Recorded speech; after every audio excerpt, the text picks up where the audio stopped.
네, 자세히 전망 분석해 보겠습니다. 최진영 변호사, 양지열 변호사 나와 있습니다. 네, 안녕하십니까. 안녕하세요. 안녕하십니까. 자, 법정에서 지금 뭐 7시간 넘게 이 녹음 파일을 직접 듣는다고 하는데 네. 이런 일은 굉장히 이례적인 거죠? 사안에 따라 그럴 수도 있습니다. 실제로 10시에 시작해서 네. 밤 10시까지 12시간 넘게 재판하는 케이스도 있는데요. 예. 아시다시피 이번 재판 같은 경우에는 32개의 그 녹음 파일이 지금 법원에서 증거로 채택되었고 네. 그것이 이제 오늘 오전 10시에 그간에 이제 봉인해 놓았던 것을 뜯어서 이제 네. 법정에서 트는데 법적 용어로 말하면 그거를 직접 듣는 검증 절차라고 합니다. 이제 검증이요? 검증인데 마치 현장에 가서 현장을 보는 것도 검증이지만 녹음돼 있는 내용을 듣는 것도 검증이라고 하죠. 근데 그 내용이 이제 파일 자체가 그때 지난 5월 달에 5월 10일, 12일에 있었던 그 양일간의 어떤 그 아로의 회합 내용이 다 녹음되어 있는 걸 하다 보니까 예. 그 내용을 듣는데 지금 아마 오늘부터 해서 한 6일 동안 연속으로 지금 10시간 가까이 듣는다고 하는데 네. 그런 것은 사실 굉장히 이례적인 것은 맞습니다. 예. 오늘은 저녁 7시 반쯤 끝난다고 하는데요. 이걸 다 이렇게 재판부가 들어보면 되지 그 법정에서 공개적으로 듣는 거는 왜 그런 건가요?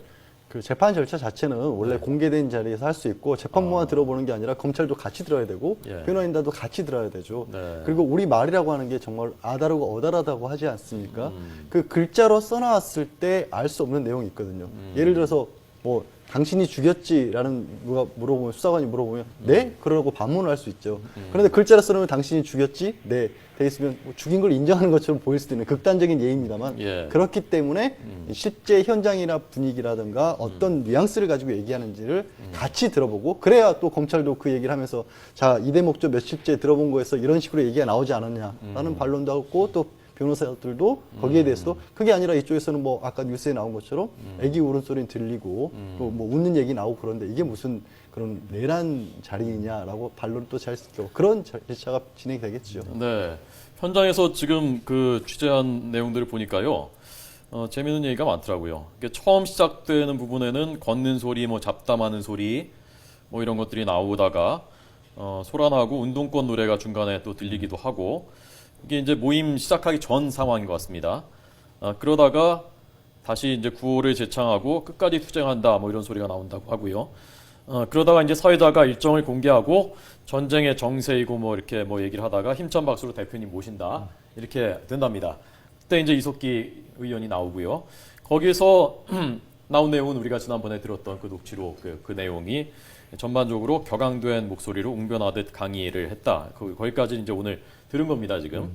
그리고 나서 이제 조금 전에 그 변호인하고 검찰 간의 논란이 있었다는 그 부분에 대해서 들은 다음에 변호인 측은 소란한 분위기고 아이들 웃음소리도 나오는데 이게 무슨 뭐 아로 내라는 뭐 모임이냐. 그다음에 지휘원이라는 표현이 들린 적이 없다. 지휘원라는 주장을 했고 한편 검사 측에서는 지휘원이라는 부분은 분명히 들렸다. 그리고 자유로운 당원 모임이라고 하는데 강연자가 확인을 시키면 참석자들이 복명복장을 하는 그런 것이 다 들리지 않느냐. 그리고 울음소리가 들리니까 소란스러우니까 화를 내는 이석기 의원이 화를 내면서 조용히 하라는 것도 다 들리지 않느냐. 이렇게 서로 반박을 했다는 여기까지 하고 이제 오늘 2시 20분에 재개하는데 오늘 아마 7시까지는 갈 것이다. 네. 재판부가 얘기를 했다는 겁니다.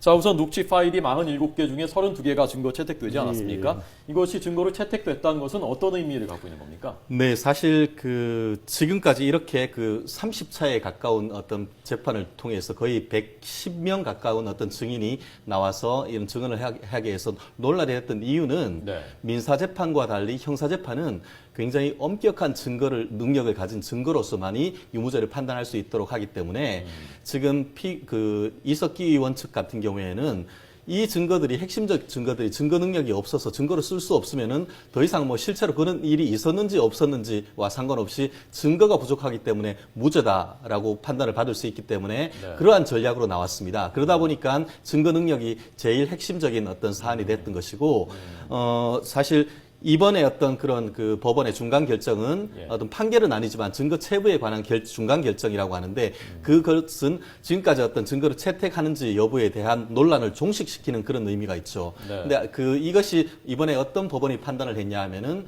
그 피고인 측 같은 경우에는 이건 증거 능력이 없다. 왜냐하면은 통신비밀보호법에 따라서 영장을 받았으면은 국정원 직원이 그거를 녹음을 해야지 어떻게 제보자인 제3자한테 위임을 해서 했느냐. 그것은 잘못이다라고 했는데 네. 법원이 어떤 판단을 했냐 하면은 원칙적으로 통신비밀보호법에 따르는 어떤 영장, 감청 영장은 그 수사기관이 진행하는 것이 맞지만 네. 어떤 조직 범죄와 같이 어떤 그것이 은밀하게 이루어지는 어떤 사안에 있어 가지고는 예외적으로 제3자에게 위탁해서 녹음을 할 수도 있기 때문에 이것이 적법 절차 위반이 아니다라고 해서 결국은 이 증거가 정당하다라는 채택을 했는 것입니다. 그 네. 반면에 예. 그것이 이제 오늘 있었던 지금 5월 달에 있었던 두 차례 모임에 있었던 그런 회합에 있었던 녹음이고 하나는 군지함, 하나는 합정동이죠. 그렇죠. 예. 그런데 네. 그 중에서 15개의 녹취록과 15개의 그 녹음 파일에 대해서는 증거를 채택하지 않았는데 네. 이것은 지난 5월 이전에 그 홍순석 그 통진당 위원하고 예. 제보자 사이에 둘 사이 있었던 대화를 녹음했었던 것인데 예.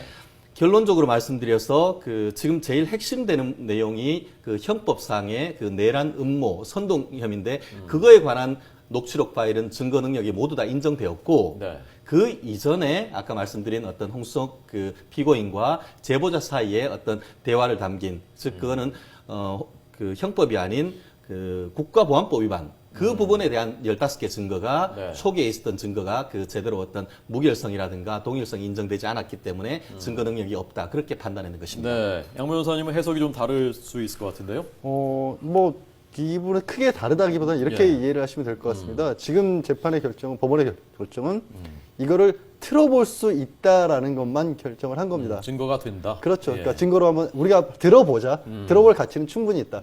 그런데 여기서 이제 법적인 의미가 아니라 현실적으로 봤을 때는 그 안에 들어가 있는 내용 자체가 이미 녹취록의 내용이 어떤 건지는 뭐 법원도 알고 국민 여러분도 모두 다 아시는데 네, 네. 그게 정말로 실제로 법원에서 검증해서 들어볼 가치조차 없는 내용이었다. 예를 들어서 그 내용만 봐서는 뭐 이게 혐의를 입증할 수도 없고 이것만 가지고 어떻게 무슨 내란 음모냐라는 정도로 미미한 가치였다면 사실은 채택을 안 했을지도 모르죠. 이거는 예. 이제 원칙적인 의미가 아니라 현실적으로 그런 정도의 상황이고요.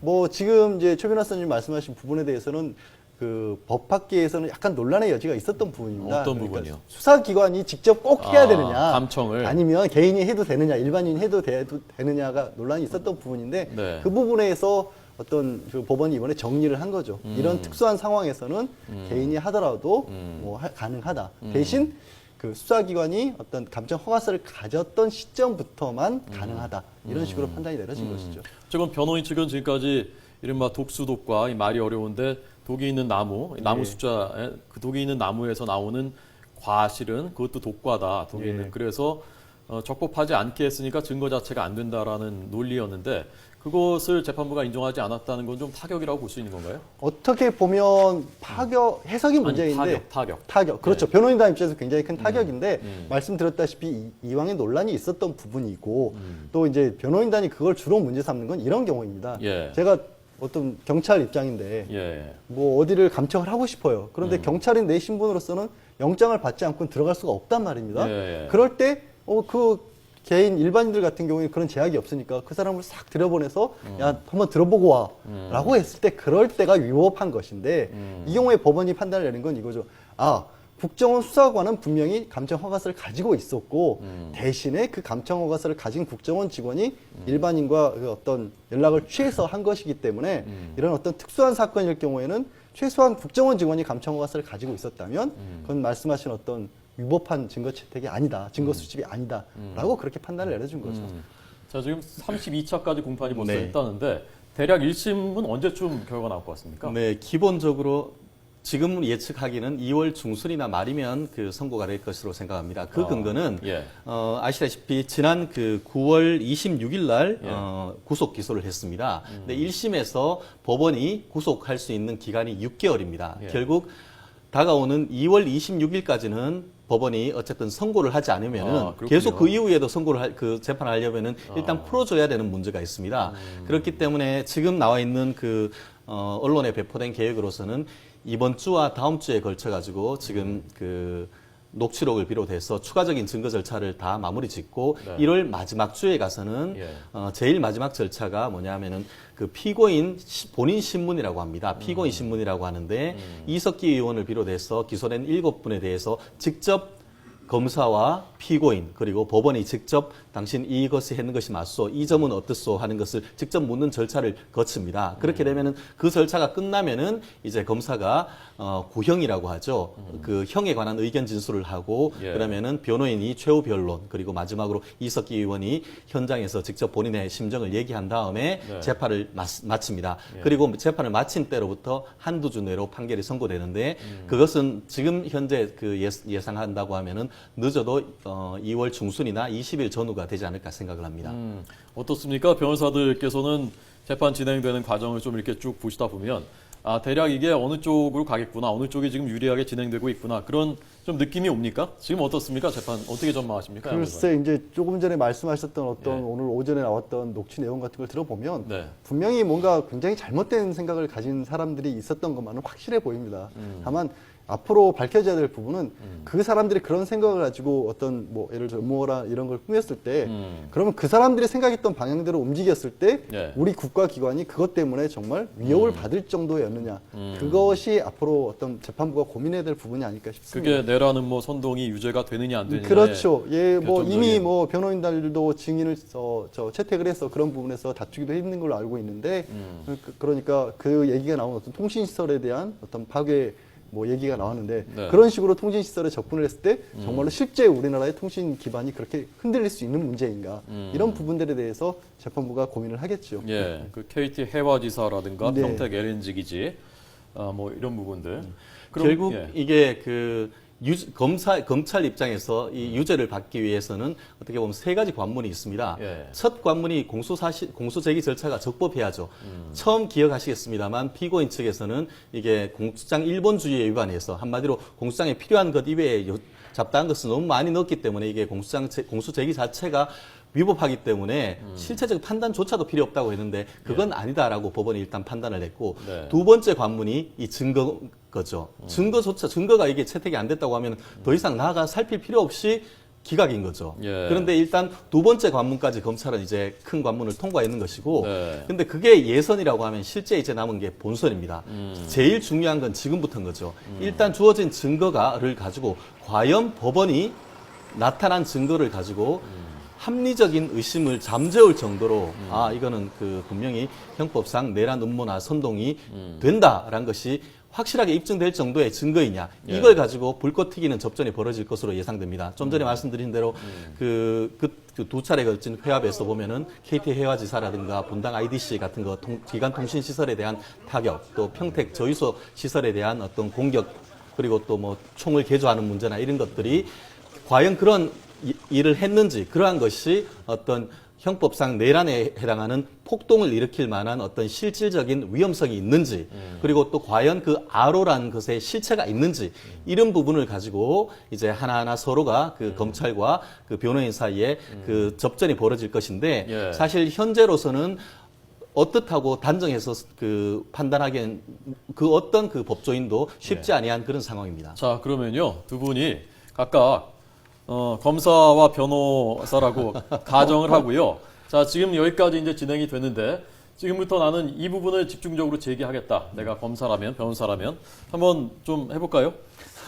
뭐 네, 가상입니다. 가상. 간단하게 말씀드리면 네. 사실 이와 그 동일하진 않지만 유사한 사건은 있었습니다. 네. 사실 지난 그 80년대 인근에 그 반공법 위반으로 해서 기소된 사건이 있었는데 예전에는 그게 유죄가 됐었습니다. 네. 근데 그것이 2000년 무렵에 그 재심의 청구돼서 그 문제가 있었는데 어떤 사건이냐면 재미있습니다. 예. 세 사람이 서울에서 아파트에 모여서 이런저런 술을 한잔하면서 그 얘기를 하다 보니까 아 요즘 일본 자본이 우리나라 그 노동자를 수탈한다. 네. 그렇다고 하면 이번에 일본 그 은행 하나를 한번 타겟으로 해서 혼을 내자. 이렇게 하면서 실제로 그 명동에 있는 그 일본 그 은행을 한번 거기에 사제 폭탄을 설치해서 한번 터뜨리자. 이런 얘기를 하고 실제로 그 중에 한 사람은 저쪽 그 강원도에 있는 그 탄광에 가서 다이너마이트를 준비를 할게. 아, 그게 언제 얘기라고요? 그게 1980년대에 있었던 얘기입니다. 아, 예. 그러는데 그게 그렇게 모의를 하고 실제로 그 사람 중에 한 사람이 현장에도 갔다 오고 했었습니다. 네. 근데 그게 어떻게 그 다음 날 모여서 다시 그런 모임을 하다가 잡혔어요. 그래서 그것이 이제 폭발물 사용 예비 음모죄로 그 기소가 됐었었는데 네, 네.